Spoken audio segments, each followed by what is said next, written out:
Mihir Desai is Mumbai's much-loved advocate. He is the person we head to in problems small and big. A leading human rights lawyer practicing in the Bombay High Court and Supreme Court, he has been fighting cases of fake encounters and custodial deaths for nearly 3 decades now.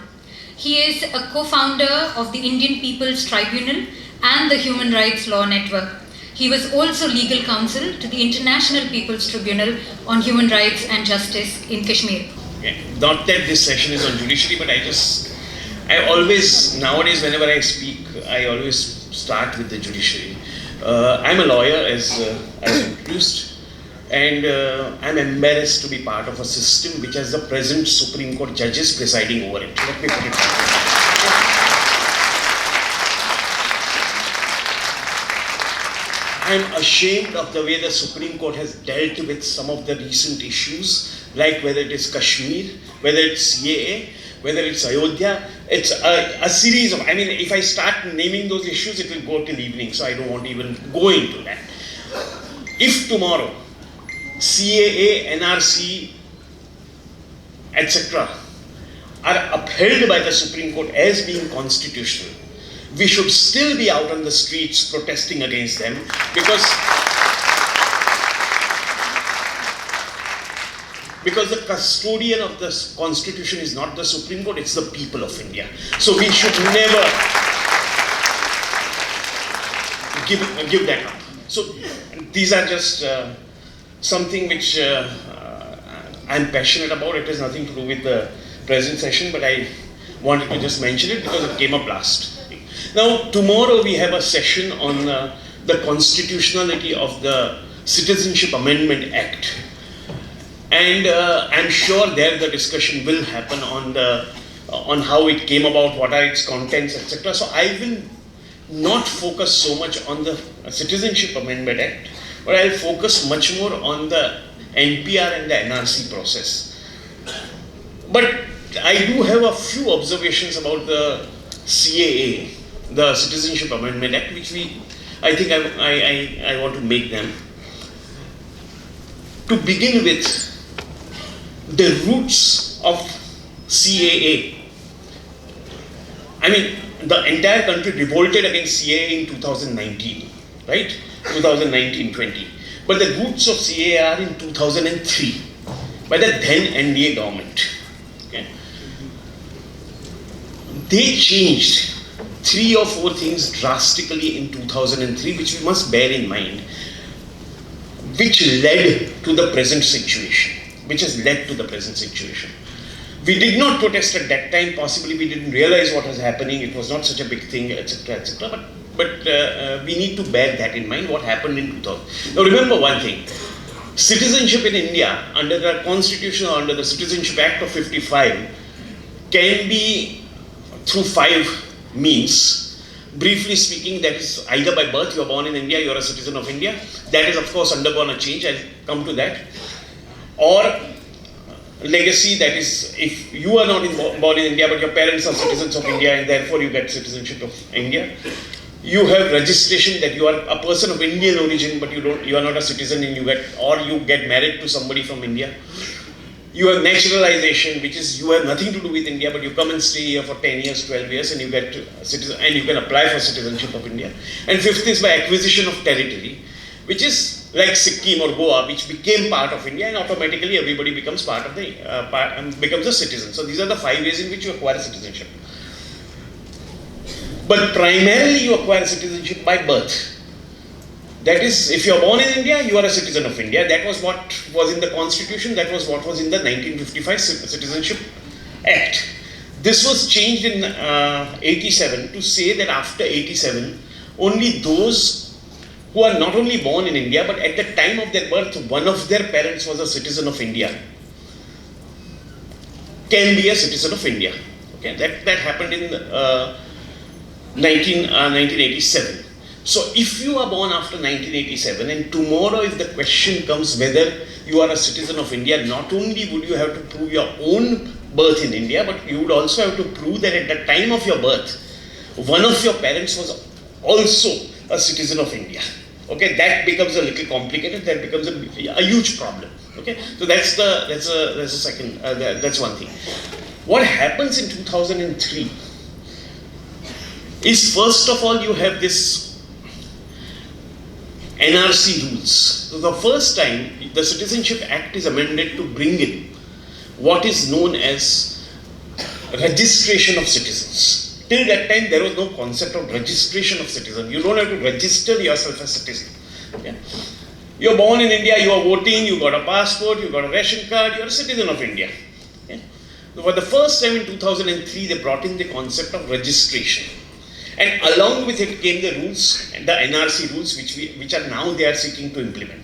So in 2003, they brought in a rules saying that there will be a population study and there will be an NRC. Okay? I'll come to that a little later. So that's the first thing they bring in, 2003. There is another thing which they bring in, which we don't pay too much attention to, because it's no more the law now. They bring in this OCI cards, that overseas citizenship cards. Okay? Now in 2003 and 4, when they bring it in, they say that you can be an overseas citizen only if you are residing in one of the 16 countries listed there. And obviously, none of the 16 countries were Gulf countries or any of those. Those 16 countries are basically the Christian or the Jewish countries of the world. Okay, so if you are staying in Kuwait or if you are staying in Dubai, you are not entitled to this benefit. Now this was brought in 2003. Okay. Now in 2005, when the Congress government came to power, they abolished this and they said, no, you can be staying in any country. But in 2003, this was sought to be brought in. The other thing, any problem? Okay. Can I audio? People can hear me?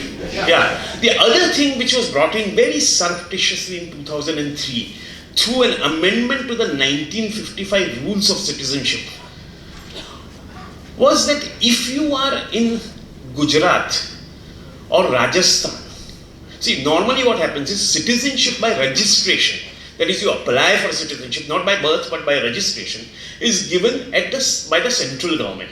Only the central government can give that. Okay, state governments can't give it. They amended the rules to say that if you are a Hindu Pakistani from Rajasthan and have entered Rajasthan or Gujarat, then the collector can make you a citizen of India.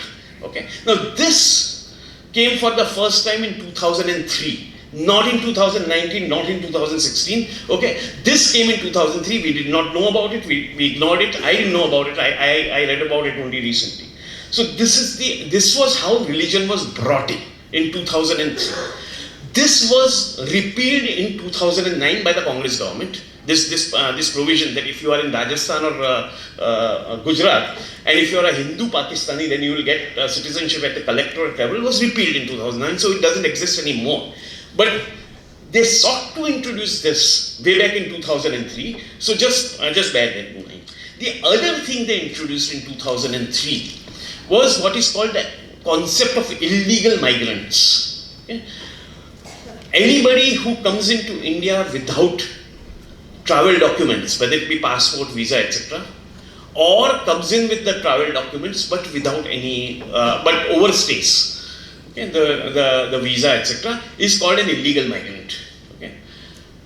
And what they do, what they say in 2003, they amend the Citizenship Act and say that now it is not enough for you to get citizenship if you are born in India.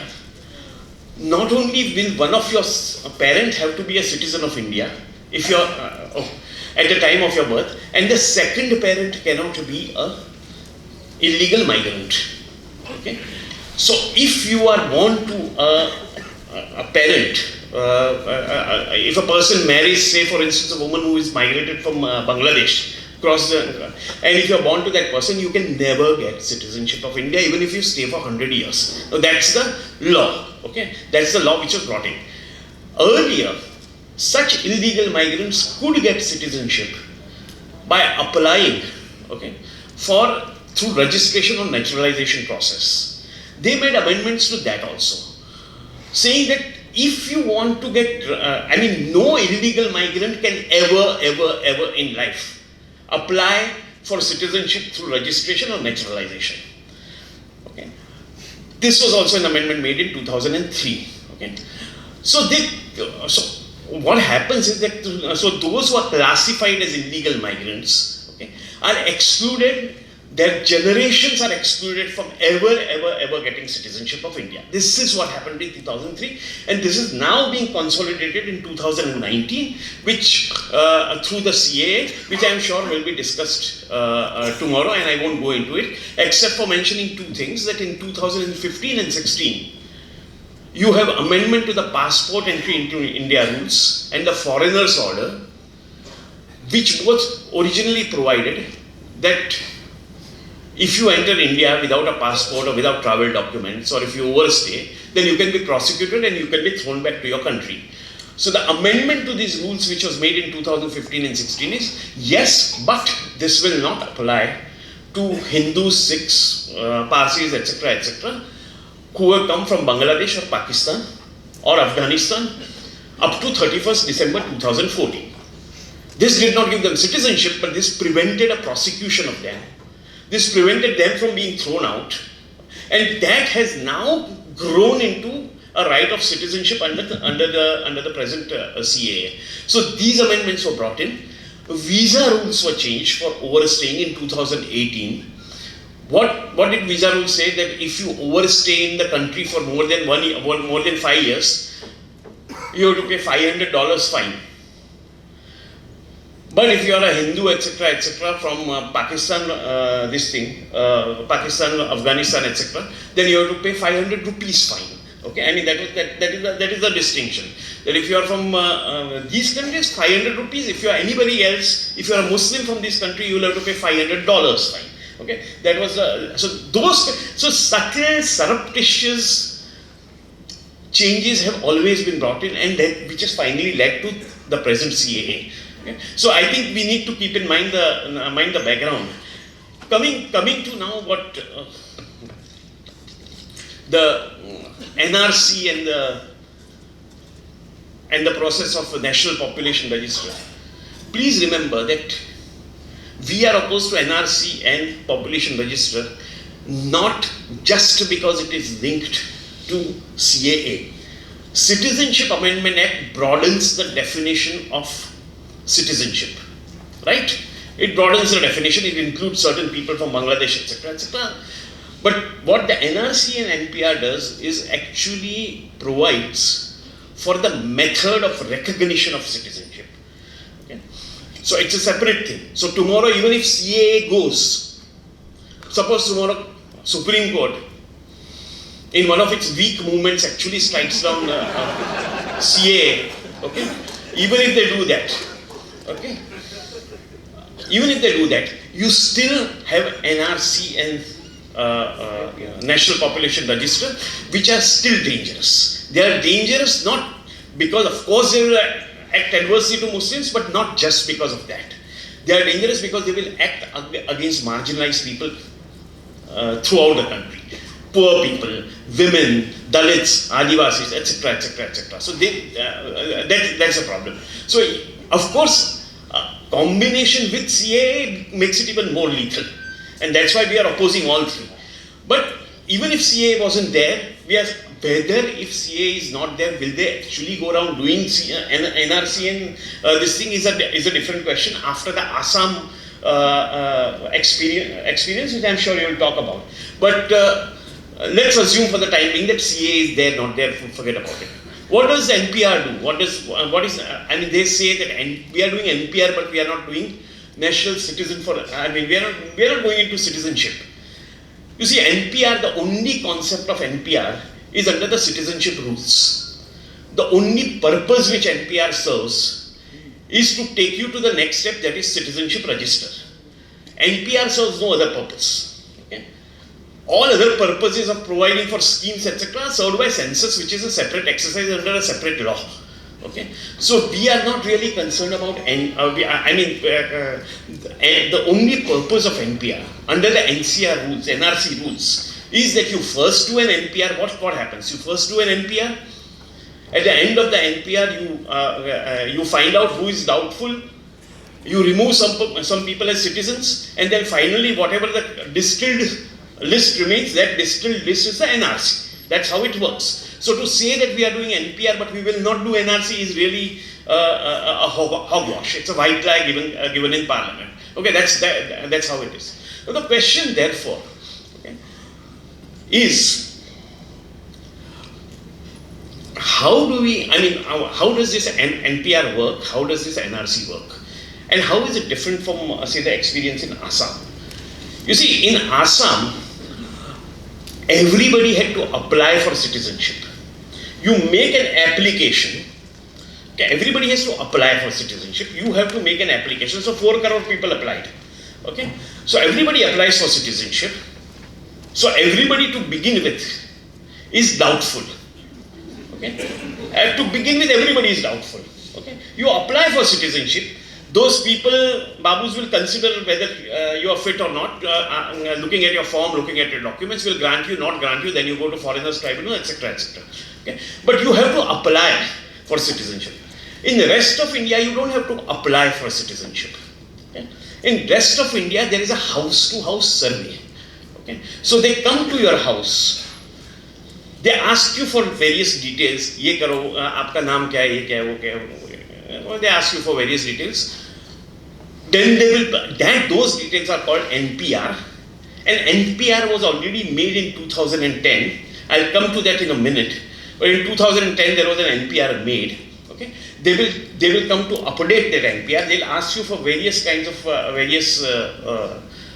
information from you about the NPR, and at the end of it, they will come to the conclusion one way or the other. Okay, whether you are a citizen. I mean, they will look at your answers. The bureaucrat will sit in his office. Looking at the answer, he may decide that you are a doubtful citizen, or he may decide that you are not a doubtful citizen. And more likely that if he is sitting with 2 RSS guys there in the office, okay, you know who he is going to decide as a doubtful citizen. Okay, so that's one aspect. Okay. That's one aspect. The second aspect of the matter is that look at the situation. Okay, in Assam, citizenship is based on date of entry into Assam. Okay, if you have entered before 71, you will be given citizenship. If you have entered after that, you will not be. If you entered after that. Yeah. In rest of India, the citizenship is based. I mean, of course, Assam also its birth is involved, but this is the broader categorization. In rest of India, citizenship by and large is based on birth. Okay. If I am born in India, with those couple of amendments, I will get citizenship of India. Right? That's how in the rest of India it works. Now, how do I prove my birth? Okay. Technically, under the Constitution of India, Article 326, okay, I cannot vote unless I am a citizen. Okay. So if I have a voter's card, I should automatically be declared a citizen, because I could not have voted even once if I was not a citizen. Okay. That's under Article 326 of the Constitution of India. But we don't know whether they will accept voters card. In Assam, there are many cases where they did not accept voters card. So we don't know whether, despite that, it being a constitutional obligation on them, whether they'll accept voters card. Similar thing about passport, similar thing about agriculture. Because how do I prove my birth? The only way technically I can prove my birth is through a birth certificate. Compulsory registration of births and deaths Act came into India only in 1969. Okay. So only after that people started registering. As far as 2000, up to 2016 and 17, according to the government figures, 37% of children under the age of 5 are not even registered. 37% children under the age of 5, forget over the age of 5, many more would not be registered. So you have a situation whereby people don't have birth certificates. Okay. What is the way in which, and this will affect, forget Muslims, this will affect everybody, especially poor people, migrants, women who travel from, who get married and go from one village to another, one city to another, etc. So how am I supposed to prove my citizenship? Okay. And if I am born after 87, I will have to somehow get the birth certificate, even if my father or mother. How am I going to get that when I don't even have my own birth certificate? So this is going to lead to a chaos beyond imagination. Beyond imagination. Okay? So forget CA, forget whether some Hindus from here and there are being granted, and for the time being I'm saying it's unconstitutional, need to be opposed. But even if it was not there, the NRC and NPR is going to lead to huge chaos, and therefore we must oppose it. Now I come to the final thing of my part, which is, if we are going to oppose it, okay, what is the way of opposing it?